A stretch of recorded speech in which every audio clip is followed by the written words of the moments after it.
লন্ডনের এক সোনালী সকালে সূর্যের ঝলমলে আলোয় যখন সময় থমকে দাঁড়ানোর অপেক্ষায়, তখন 8 জানুয়ারি 2025-এর দিনটি হয়ে ওঠে বাংলাদেশের রাজনৈতিক ইতিহাসের এক প্রত্যাশিত অধ্যায়। দীর্ঘ 7.5 বছর পর মাতৃহৃদয়ের সঙ্গে সন্তানের এক অনির্বচনীয় পুনর্মিলনের প্রহর।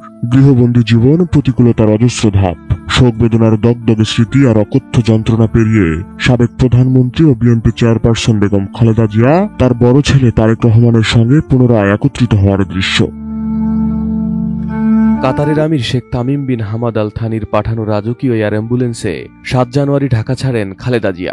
দীর্ঘ যাত্রা শেষে তিনি যখন লন্ডনে, তখন তার অপেক্ষায় তার বড় ছেলে তারেক রহমান, পুত্রবধূ ডাক্তার জুবাইদা রহমান, নাতনি ব্যারিস্টার জাইমা রহমান এবং আরাফাত রহমান কোকর 2 মেয়ে জাফিয়া ও জাহিয়া। এই পুনর্মিলনের মুহূর্ত যেন শুধু খালেদা জিয়া।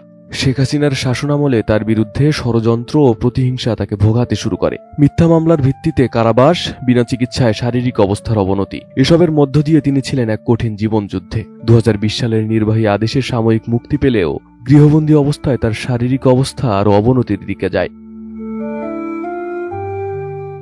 অবশেষে আসে ঐতিহাসিক 5 লন্ডনের হিথ্রো বিমানবন্দরে মায়ের জন্য ছেলের অপেক্ষা। অর্ধযুগ পর মা ছেলের গভীর আলিঙ্গন, এ যেন দীর্ঘদিনের অপেক্ষার সেই মাহেন্দ্রক্ষণ। বেগম জিয়ার এই যাত্রাপথের প্রতিটি মুহূর্ত যেন একটি পরিবারের জন্য ইতিহাসের এক অংশ।